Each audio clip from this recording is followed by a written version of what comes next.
Dear students, Youth Mobility Scheme Visa Ballot System.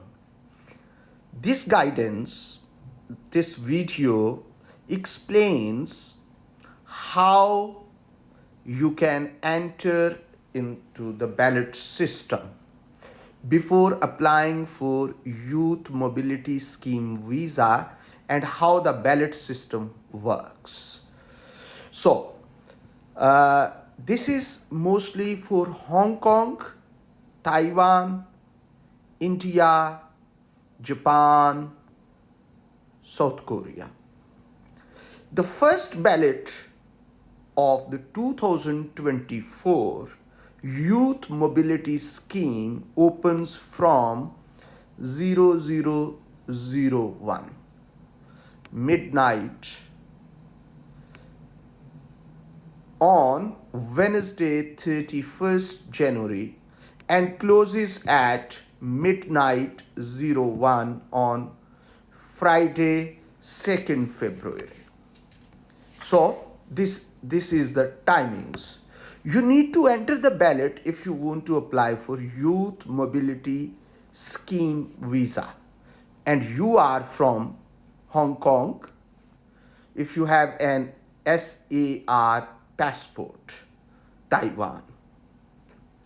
You no longer need to enter the ballot if you are Japanese or South Korean national. So recently, Japan and South Korea has also been included in Youth Mobility Scheme, Visa Scheme. So you also do not need to enter the ballot if you are British overseas citizen, British overseas territories citizen or British nationals overseas. Indian Young Professional Scheme. There is a different ballot system if you are from India. How to enter? Ballots typically open in January and July each year. You enter the ballot by sending an email. Only one ballot entry can be submitted per person.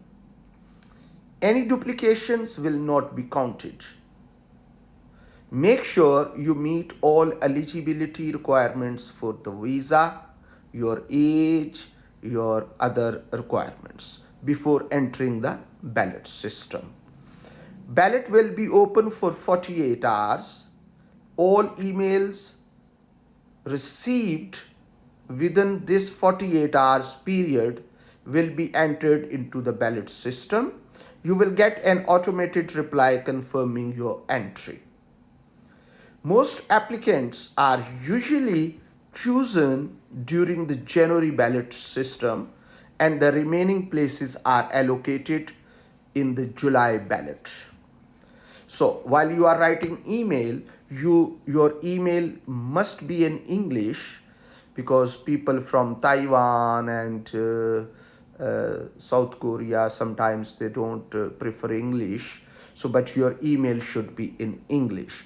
The subject line of the email must include your name, date of birth, passport number, and in this way the body of the email must include your full name, your date of birth, your passport number, mobile phone number. Emails received without this information are not in this format, will not be considered by UKVI.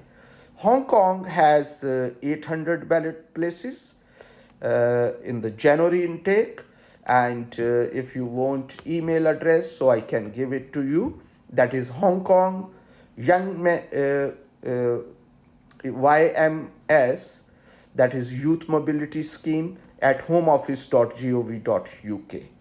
And for Taiwan, 800 ballot places is also available, whereas the email is Taiwan Youth Mobility Scheme YMS at homeoffice.gov.uk. If you are successful in the ballot, you will have received an email by Wednesday 7th February if you were successful in the ballot. After you have paid, you will usually have 90 days to book your appointment at a visa application center, VAC. This is where you will provide your fingerprints and photograph. You should get a decision on your visa within 3 weeks of attending your appointment. If your visa application is successful, you will have 90 days to enter the UK. Your visa will be valid for 2 years under Youth Mobility Scheme. If you cannot travel to the UK within 90 days, you will need to apply for an extension. You will need to reapply for the visa. The expiry date of your visa will not change, because once you get visa for 2 years, so this will be visa for 2 years. And if you do not fly, so you will be wasting your time. So you need to reapply then. If you are unsuccessful in the ballot, then if you are unsuccessful, you will have received an email within 2 weeks of the ballot closing. You will be able to enter the second ballot when it opens in July 2024. If you meet the eligibility requirement at that time, because age matters a lot.